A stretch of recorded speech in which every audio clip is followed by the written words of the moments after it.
그러면은 예수님을 안 믿는 대신에 슈퍼카를 받을 수가 있어요? 아니요. 그러면은 네? 음식을 이 세상에 있는 맛있는 음식을 다 포기하고 예수님을 믿어야 되는 거라 아니면은 예수님 안 믿는 대신에 이 세상에서 제일 맛있는 음식 죽을 때까지 먹으면 살 수 있는 거? 진짜요? 아니 만약에 둘 중에 하나만 고르라고 하면은 그러면 이제부터 앞으로는 맨날 밥만 먹어야 돼. 김치랑. 그 다음에 치킨, 피자 이런 거 다 못 먹어. 불고기, 갈비. 그래요? 네, 햄버거도 못 먹어. 그래요? 만화도 못 봐. 게임도 못 해 이제. 그래요? 알았어요. 자, 여러분들이 예수님보다도 더 좋아하는 무엇인가 있다면 그것은 다 우상이 되고 그러면은 그것이 자체가 어떻게 보면 하나의 여러분들이 신이 될 수도 있는 거예요. 그러면 안 되겠죠. 예수님보다도 더 사랑하는 것이 있으면 안 돼요. 엄마 아빠조차도. 물론 엄마 아빠도 사랑하고 이웃을 내 몸같이 사랑하지만 제일 사랑해야 되는 분 누구야? 오케이. 자, 그거는 이제 숙제 됐고. 자, 오늘 말씀 5장 말씀 잘 듣고 오셨죠? 5장 말씀 내용이 뭐였어요? 음. 음. 네. 예수님이 이제 제자들 없이 이제 제일 처음 시작하실 때 그때 나이가 한 30살 정도 됐어요. 자, 이제 말씀 들으세요. 자, 30살 정도 됐어요. 자, 그런데 이때 이제 갈릴리 바닷가라고도 하고 호숫가라고도 하죠. 그쪽에 시몬, 지금 말하는 베드로 아시죠? 베드로가 다른 사람들과 같이 물고기를 잡고 있었어요. 그런데 이날따라 밤새도록 그물을 쳤는데 물고기가 잡혔어요? 안 잡혔어요? 자, 여러분 놀라지 마세요. 정확하게는 밝혀지지 않았지만 이때 베드로의 나이가 약 60살 정도 됐다고 해요. 자, 그런데 이 베드로는 어릴 때부터 아빠를 따라서 계속 물고기를 잡았으니까 막 40년, 50년 동안 물고기를 잡은 아주 베테랑인 사람이에요. 그런데 예수님은 물고기를 한 번도 잡아봤어요? 안 잡아봤어요?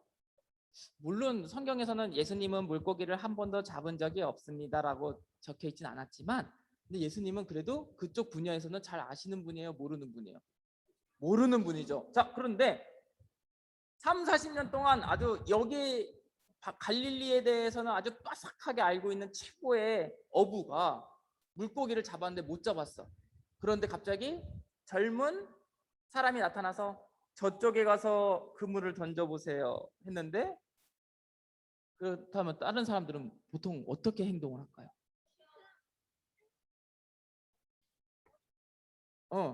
아니 어린 놈이 감히 지금 어르신이 지금 물고기 잡다가 안 잡혔는데 무슨 말이야? 그렇지. 그렇게 할 수도 있었겠죠? 자, 그런데 우리 한번 5절 말씀 볼까요? 5절 말씀. 네. 자, 한번 다 같이 해볼까요? 시몬이 대답하여 말하였다. 선생님, 밤새도록 우리가 수고했지만 아무것도 잡지 못했습니다. 그러나 당신께서 말씀하시니 제가 그물을 내리겠습니다.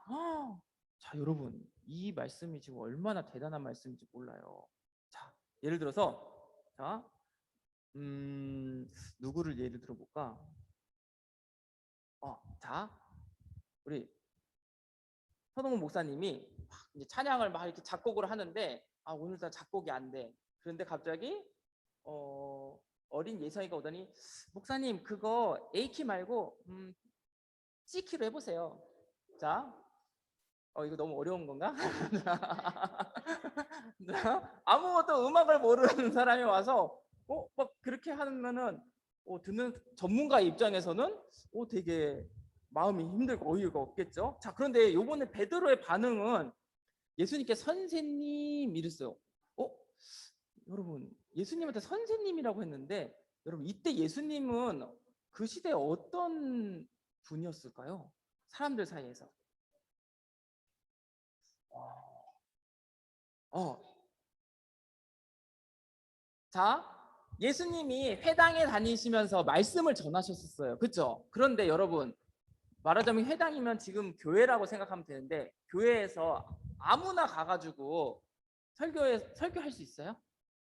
자, 막 교회에서 갑자기 모르는 사람이 막 와가지고, 목사님 여기 계신데 그냥 자기가 막 와가지고, 오늘은 제가 말씀을 전할 거예요 하면서 막 말씀 전하는 거 봤어요?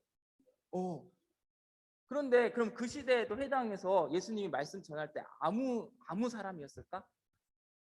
성경 말씀을 나중에 보면은 라비어라고 하는 거 보니까 이 시대에 예수님은 사람들 사이에서는 저기 말씀을 가르치는 선생님, 또는 뭐 지금을 말하면은 뭐 전도사님, 목사님 같은 어떤 그런 생각을 하고 있었던 것 같아요. 자, 그런데 베드로가 예수님께서 저기 깊은 데 금을 던져보세요 하니까 말씀에 순종했어요. 자, 그래서 그물을 한번 던져봤더니 어떻게 됐어? 그냥 거의 호숫가에 살고 있는 막 물고기 거의 다 잡힌 건가? 막 그물에 그냥 막 그물이 찢어질 정도로 막 물고기가 막 다 잡혀가지고 혼자서 안 되니까 막 사람들 다 불러 모아가지고 막 배에다가 실으니까 막 배 두 척이 막 가득 찼어요. 근데 이때 베드로가 했던 말씀이 있는데 굉장히 놀라운 말씀이 있어요. 어떤 말씀이냐면 갑자기 예수님한테 막 뛰어간 다음에 딱 무릎 꿇고 있다가 뭐라고 얘기했는지 여기 알려줄게요. 저로부터 떠나십시오. 저는 죄인입니다. 주님이라고 이렇게 베드로가 예수님께 그래요. 이건 무슨 말일까? 저를 떠나십시오. 저는 죄인입니다. 근데 보면은 이 이스라엘 사람들 보면은 하나님을 만날 때 하나님 앞에서 막 엎드려가지고 저를 떠나십시오. 저는 죄인입니다. 이렇게 고백하는 경우가 많아요. 지금 베드로는 예수님을 봤을 때 어린 나이에 젊은 선생님이 아니라 어쩌면은 이분은 주님이라고 한 거 보니까 이분은 하나님의 어떤 분일 수도 있겠다라고 받아들였겠죠. 그렇죠?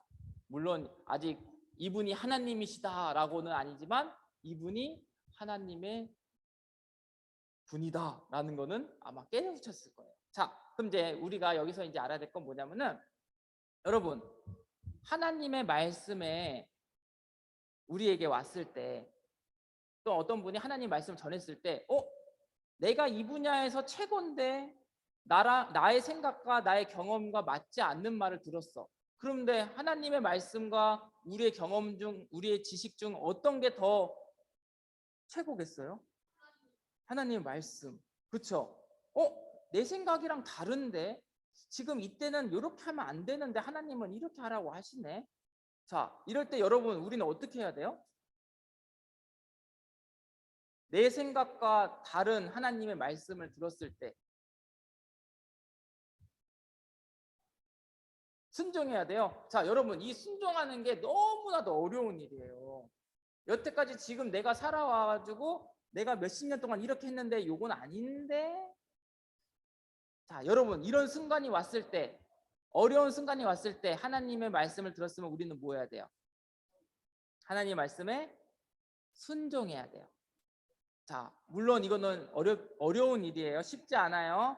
어린 우리들도 그렇고 어른인 우리들도 그래요. 자, 하지만 우리는 하나님의 말씀에 어떻게 해야 돼요? 순종해야 돼요. 자, 그럼 요번에 숙제. 우리의 생각과 또는 우리의 방법과 달랐던 하나님의 말씀을 한번 일주일 동안 잘 생각해 보시고 일주일 뒤에 발표할 거예요. 하나님의 말씀이랑 우리의 생각과 달랐는데 그런데 하나님 말씀대로 했더니 이런 일들이 벌어졌어요 라는 것들. 예를 들면은 나를 맨날 괴롭히는 친구한테 친구를 사랑했더니 어떻게 됐어요? 뭐 친해졌어요. 뭐 이런 것도 괜찮잖아요. 그런 일 없었어요? 뭐 아무튼 그런 일들이 있었던 사람들 있으면 한번 생각해 보는 거예요. 알았죠? 알겠습니다. 자, 오늘 기도하고 예배 마칠게요. 자, 하나님 감사합니다. 오늘은 베드로가 그물을 던졌는데 물고기가 하나도 잡히지 않은 상황에서 예수님의 말씀을 듣고 그 말씀에 순종해서 물고기를 많이 잡은 하나님의 말씀에 대해서 배웠습니다. 우리가 삶을 살면서 우리의 생각과 우리의 방법대로 되지 않을 때, 그때 하나님의 말씀에 순종했을 때 하나님께서 많은 것들을 일으키시고 행하시는 것을 말씀을 통해서 배웠습니다. 우리가 살아가면서 우리의 뜻대로, 우리의 생각대로, 우리의 지식대로 살아갈 때에 그것이 아니라 하나님의 말씀에 순종해야 되는 것을 우리 깨닫게 하시고 그렇게 살아갈 수 있는 더처치 어린이들 될 수 있도록 도와주시옵소서. 오늘 한 주간도 또 주님께 의탁드립니다. 지켜주시고 보호하여 주시고 항상 함께하여 주시옵소서. 감사드리며 예수님 이름으로 기도했습니다. 아멘.